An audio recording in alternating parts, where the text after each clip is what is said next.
নমস্কাৰ news 18 digital লাইভত মই সৌৰভ গাৰ্গ মৃতকৰ প্ৰতি চৰম অৱহেলা মৃতদেহ ঢাকি ৰখা হৈছে এখন বাতৰি কাকতেৰে আৰু এই দৃশ্য অসমৰ এখন চৰকাৰী চিকিৎসালয়ৰ কৰ্মচাৰীৰ এই চৰম অমানৱীয় কাণ্ড এজন ব্যক্তিৰ এটা পথ দুৰ্ঘটনাত মৃত্যু হৈছিল তেখেতক চিকিৎসাৰ বাবে অতি সংকটজনক অৱস্থাত আসলতে এই সৰকাৰী চিকিৎসালয়খনলৈ লৈ অনা হৈছিল আৰু তাত তেখেতক চিকিৎসকে মৃত ঘোষণা কৰে আৰু তাৰ পাছত সেই সৰকাৰী চিকিৎসালয়খনৰ কৰ্মচাৰীয়ে এদৰে মৃত ব্যক্তিজনৰ আজি মৃতদেহ আছে তেওঁক এখন কাগজেৰে এদৰে মেৰিয়াই তেখেতক লৈ যায় তাৰ পাছত গাড়ীখনত উঠোৱাৰ পাছত মাটিত সেই মৃতদেহ থৈ পুনৰ কাগজেৰে সেই মৃতদেহ ঢাকি দিয়ে আৰু যি নীতি নিয়ম উলংঘা কৰা এই দৃশ্য ইতিমধ্যে সোশ্যাল মিডিয়াত ভাইৰেল হৈছে আৰু তীব্ৰ প্ৰতিক্ৰিয়া সৃষ্টি হৈছে আৰু এই দৃশ্যাংশই উদঙাই দিছে অসমৰ স্বাস্থ্য কেন্দ্ৰৰ বা সৰকাৰী চিকিৎসালয়সমূহৰ ফুফুলা স্বৰূপটো এই ঘটনা সংঘটিত হৈছে কাজিৰঙাৰ কহৰাত থকা যি শহীদ বেজা বৈষ্ণৱ আদৰ্শ চিকিৎসালয় আছে তাতেই চূড়ান্ত অমানৱীয় দৃশ্য দেখিবলৈ পোৱা গৈছে বাতৰি কাকতেৰে ঢাকি দিয়া হল দুৰ্ঘটনাত মৃত্যু হোৱা এজন লোকৰ মৃতদেহ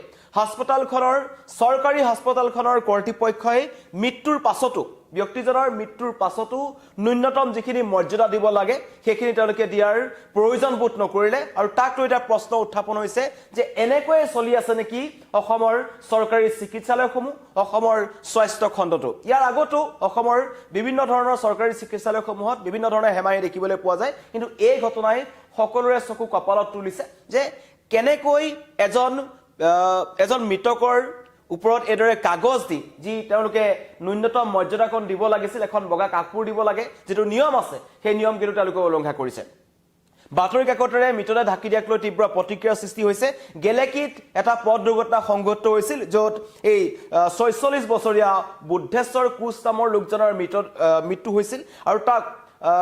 অতি সংকটজনক অৱস্থাত আসলতে তেখেতক শহীদ বেজা বৈষ্ণৱ চিকিৎসালয়লৈ লৈ অনা হৈছিল কিন্তু তাত সেই চিকিৎসালয়খনতেই এই অমানৱীয় কাণ্ড সংঘটিত হল চৰম অৱহেলাৰে যি মানৱ অধিকাৰ উলংঘন কৰা হল লগতে চিকিৎসা নীতি উলংঘা কৰা হল যিবোৰ নীতি নিয়মৰ মাজেৰে এজন মৃত লোকৰ মৃতদেহ বা মৃতকৰ মৃতদেহ ৰাখিব লাগে যেয়া নীতি নিয়ম ইয়াত উলংঘা কৰা হৈছে এখন সৰকাৰী চিকিৎসালয় বা পুনৰবাৰ কৈছো কোনো ব্যক্তিগত চিকিৎসালয় নহয় এখন সৰকাৰী চিকিৎসালয় আৰু সেই চিকিৎসালয়খনত কাম কৰা যিসকল কৰ্মচাৰী আছে ট্ৰলি নিয়ে বা মৃতদেহ তেওঁলোকে কঢ়িয়াই নিয়ে তেওঁলোকে এই ঘটনা সংঘটিত কৰিছে এতিয়া এই হাস্পতালখনৰ উদ্ধতম কৰ্তৃপক্ষই বা সেই হাস্পতালখনৰ যি দায়িত্বত থকা যিসকল বিষয়া আছে তেওঁলোকে এইটো খবৰ পাইনে নাই সেয়া কিন্তু এতিয়াও ৰহস্যৰ আৱৰ্তত কাৰণ এতিয়ালৈকে এই হাস্পতালখনৰ কৰ্তৃপক্ষৰ ফালৰ পৰা কোনো ধৰণৰ স্পষ্টীকৰণ অহা হোৱা নাই কহৰাস্থিত শহীদ বেজা বৈষ্ণৱ আদৰ্শ চিকিৎসালয়ত যি এই অৱক্ষয়ৰ দৃশ্য দেখিবলৈ পোৱা গ'ল সেই দৃশ্যই কিন্তু এটা কথা পুনৰবাৰ উদঙাই দিছে যে সৰকাৰে যিমানেই ঢাক ঢোল নবজাওক কিয় যে সৰকাৰী চিকিৎসালয়সমূহত এনেদৰে কামবোৰ চলি আছে কেতিয়াবা ৰোগীৰ আত্মীয়ক প্ৰহাৰ কৰা হয় সময়মতে তেওঁলোকে চিকিৎসা নাপায় তেজৰ নামত দালালি কৰা একাংশ লোক আছে আৰু এইদৰে যিসকল চতুৰ্থ বৰ্গৰ কৰ্মচাৰী আছে বা যিসকল সুইপাৰসকল আছে তেওঁলোকে এনেবোৰ ঘটনা সংঘটিত কৰি আহিছে আৰু কালি সাংবাদিকৰ কেমেৰাত এই দৃশ্যাংশ বন্দী হোৱাৰ পাছতেই এই ঘটনা পোহৰলৈ আহিছে এই চিকিৎসালয়খনত প্ৰশ্ন হয় যে কহৰাত থকা যিখন শহীদ বেজা বৈষ্ণৱ আদৰ্শ চিকিৎসালয় আছে তাত এনেকৈ মৃতদেহবোৰ কাগজেৰে ঢাকি দিয়া হয় নেকি তাক লৈ কিন্তু প্ৰশ্ন উত্থাপন হৈছে কাৰণ সৰকাৰী হাস্পতালত মৃতদেহ বাতৰি কাগজেৰে ঢাকি দিয়াটো অত্যন্ত দুৰ্ভাগ্যজনক মানৱ অধিকাৰ উলংঘন কৰা এটা কাণ্ড আৰু অমানৱীয় কাম বুলি গণ্য কৰা হয় তেনে পৰিস্থিতিত ভাৰতীয় সংবিধানৰ তৰফৰ পৰা ভাৰতীয় সংবিধানত উল্লেখ আছে যেটো 21 নং অনুচ্ছেদ আছে ভাৰতীয় সংবিধানৰ তাত এটা কথা উল্লেখ কৰা আছে যে এজন ব্যক্তিৰ জীয়াই থাকোতেই নহয় তেওঁৰ মৃত্যুৰ পাছতো তেওঁ সন্মান সহকাৰে সৎকাৰ পৰা অধিকাৰ এজন ব্যক্তিৰ থাকে আৰু সেই যি মৰ্যাদা পাব লাগিছিল সেই মৰ্যাদা এই হাস্পতালখনৰ কৰ্তৃপক্ষই উলংঘা কৰিছে আৰু লগতে ৰাষ্ট্ৰীয় মানৱ অধিকাৰ আয়োগৰ নিৰ্দেশনা অনুসৰি যে মৃতদেহ এটা সদায় পৰিষ্কাৰ বগা কাপোৰ বা বিশেষ বডি বেগ ব্যৱহাৰ কৰা হয় যি চেইন থাকে একে বন্ধ কৰি দিয়া হয় তেনেকুৱা ধৰণৰে সৰকাৰী চিকিৎসালয়সমূহত এটা মৃতদেহ ৰখা হয় বা তেখেতক মৃত্যুৰ পাছত সেই মৃতকৰ এই মৃতদেহটো পৰিয়ালৰ মাজলৈ পঠাই দিয়া হয় বা এম্বুলেন্সত উঠাই দিয়া হয় কিন্তু এই যি ঘটনা কালি কহৰাৰ যিখন বেজা বৈষ্ণৱ চিকিৎসালয়ৰ যিটো ঘটনা সংঘটিত হ'ল তাত যিটো দৃশ্যাংশ আছে আচলতে সেই দৃশ্যাংশটো সম্পূৰ্ণ দৃশ্যাংশ আমি আপোনালোকক দেখুৱাব নোৱাৰো সম্পাদনা নকৰাকৈ কাৰণ এই ব্যক্তিজনক বুদ্ধেশ্বৰ কোচ 46 বছৰীয়া তেওঁৰ মৃতদেহ প্ৰথমতে এখন ট্ৰলিত এদৰে উঠোৱা হ'ল এখন কাগজেৰে ঢকা হ'ল তাকো সম্পূৰ্ণ গোটেই তেখেতৰ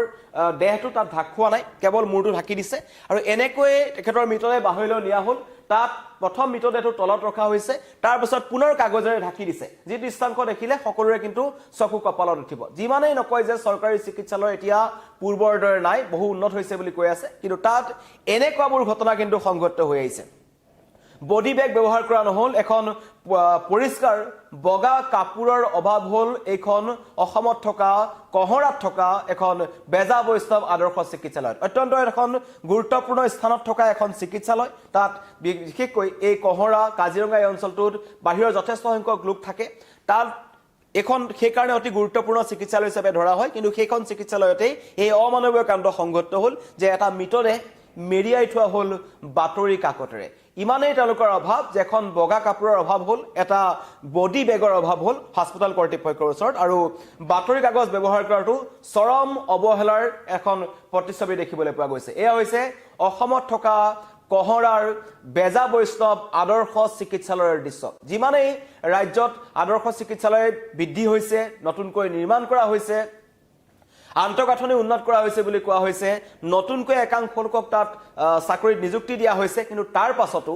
একাংশই মৃত ব্যক্তিৰ প্ৰতি যি ন্যূনতম সন্মান দিব লাগে যি মৰ্যাদা দিব লাগিছিল হেতু তেওঁলোকে দিয়াৰ কাৰণে তেওঁলোকে প্ৰয়োজন বোধ নকৰিলে আৰু সেই দৃশ্য এতিয়া উদঙাই দিছে যে হাস্পতাল কৰ্তৃপক্ষই এজন ৰোগীক যিদৰে চিকিৎসা কৰে মৃত্যুৰ পাছতো তেওঁ শৰীৰটোৰ প্ৰতি একেই সংবেদনশীলতা দেখুৱাব লাগে যিটো তেওঁলোকে নেদেখুৱালে আৰু এই ক্ষেত্ৰত কহৰাস্থিত শ্বহীদ বেজা বৈষ্ণৱ আদৰ্শ চিকিৎসালয়ত দেখা গ'ল এখন বিপৰীত দৃশ্য মই পুনৰবাৰ কৈছো নতুনকৈ যিসকল আমাৰ লগত লাইভত জড়িত হৈছে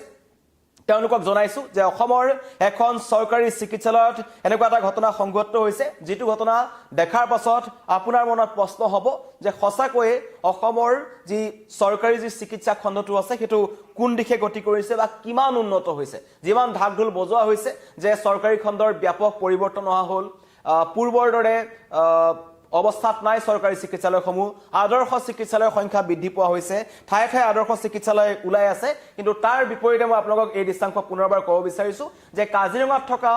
কহৰাৰ যিখন শ্বহীদ বেজা বৈষ্ণৱ আদৰ্শ চিকিৎসালয় আছে তাত এই 46 বছৰীয়া বুদ্ধেশ্বৰ কোঁৱৰৰ মৃতদেহটো এদৰে এখন বাতৰি কাকতেৰে ঢাকি ৰখা হ'ল যিটো চৰম অমানৱীয় এটা ঘটনা সংঘটিত হৈছে আৰু মই পুনৰবাৰ কৈছো যি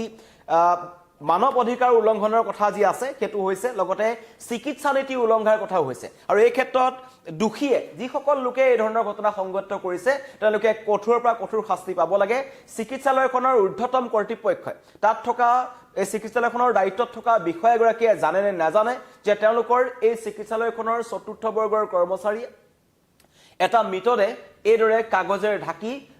বাহিৰত তেওঁ বাৰান্দাত সেই মৃতদেহটো পেলাই থলে আৰু তাকো কাগজেৰে ঢাকি থোৱা অৱস্থাত সেইখন চৰকাৰী চিকিৎসালয়ত এখন বগা কাপোৰৰ অভাৱ হ'ল এটা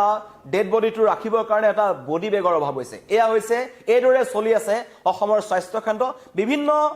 চিকিৎসালয়সমূহত এনেকুৱা ধৰণৰ ঘটনা সংঘটিত হৈ থাকে কিন্তু এই ঘটনাই পুনৰবাৰ উদঙাই দিছে যে অসমৰ স্বাস্থ্য খণ্ডৰ ফুফুলা স্বৰূপটো য'ত এই ব্যক্তিজনৰ যিজনৰ কথা মই কৈ আছো 46 বছৰীয়া বুদ্ধেশ্বৰ কোচ তেখেতৰ গেলেকিত এটা পথ দুৰ্ঘটনাত অতি সংকটজনক অৱস্থাত তেখেতক লৈ অনা হৈছিল হয়তো আঠ বাটতে তেখেতৰ মৃত্যু হৈছিল আৰু আহি তেওঁক এই কহৰাত থকা শ্বহীদ বেজা বৈষ্ণৱ আদৰ্শ চিকিৎসালয়ত তেখেতক ৰখা হৈছিল আৰু চিকিৎসকে যেতিয়া মৃত ঘোষণা কৰে তেখেতক এইদৰে কাগজেৰে ঢাকি ৰখা হয় আৰু এই ঘটনাই তীব্ৰ প্ৰতিক্ৰিয়াৰ সৃষ্টি কৰিছে ভাৰতীয় সংবিধানৰ 21 নং অনুচ্ছেদ অনুসৰি এজন ব্যক্তি জীয়াই থকা সময় যিধৰণৰ সন্মান পাব লাগে মৃত্যুৰ পাছতো তেখেতৰ সৎকাৰ কৰালৈকে তেখেতক সম্পূৰ্ণ মৰ্যাদাৰ সহায়ত তেখেতক নিব লাগে চিকিৎসালয়ৰ পৰা যেতিয়া নিয়া হয় আমি অন্য যিবোৰ চিকিৎসালয়ত সচৰাচৰ দেখা পাওঁ তাত বগা কাপোৰে তেখেতক ঢাকি দিয়া হয় মৃতদেহ ঢাকি দিয়া হয় বা বডি বেগ দিয়া হয় আৰু সম্পূৰ্ণ মৰ্যাদাৰ সহায়ত তেখেতক ঘৰলৈ পঠোৱা হয় কিন্তু ব্যতিক্ৰম কাজিৰঙাৰ কহৰাৰ শ্বহীদ বেজা বৈষ্ণৱ আদৰ্শ চিকিৎসালয় এই ক্ষেত্ৰত বিভাগীয় কৰ্তৃপক্ষই কি ব্যৱস্থা গ্ৰহণ কৰে সেয়া লক্ষণীয় হ'ব এই সমগ্ৰ ঘটনাটো আমি জিলা আয়ুক্ত তথা তাত থকা যি আৰক্ষী প্ৰশাসন আছে তেওঁলোকলৈ ঠেলিছোঁ যাতে এই যে ঘটনা সংঘটিত হ'ল হয়তো এনেকুৱাও হ'ব পাৰে কাৰণ যি হাস্পতালখনৰ যিসকল নিম্ন বৰ্গৰ যিসকল কৰ্মচাৰী আছে তেওঁলোকে এই মৃতদেহ নিয়া মেলা কামবোৰ কৰে তেওঁলোকে হয়তো এই ধৰণৰ ঘটনা সংঘটিত কৰিব পাৰে যাতে এনেকুৱা ঘটনা পুনৰ সংঘটিত নহয় তাৰ কাৰণে কহৰাৰ শহীদ বেজা বৈষ্ণৱ আদৰ্শ চিকিৎসালয়ৰ কৰ্তৃপক্ষক আমি দাবী জনাইছো যে এই ঘটনাৰ এটা তদন্ত কৰক জিলা আয়ুক্ত এই সমগ্ৰ ঘটনাৰ তদন্ত কৰক যাতে এই ৪৬ বছৰীয়া বুদ্ধেশ্বৰ কোচৰ লগত যেটো ঘটনা সংঘটিত হ'ল মৃত্যুৰ পাছত যাতে অন্য ৰোগীৰ ক্ষেত্ৰত নহয় আৰু এই চিকিৎসালয়খনত কি কাৰণত এখন বগা কাপোৰৰ অভাৱ হৈছে বা এটা বডি বেগ নোহোৱাকৈ কেনেকৈ এখন চিকিৎসালয় চলি আছে তাৰো তদন্ত হ'ব লাগে আৰু এই ঘটনাই পুনৰবাৰ উদঙাই দিলে ৰাজ্যৰ স্বাস্থ্য খণ্ডৰ এটা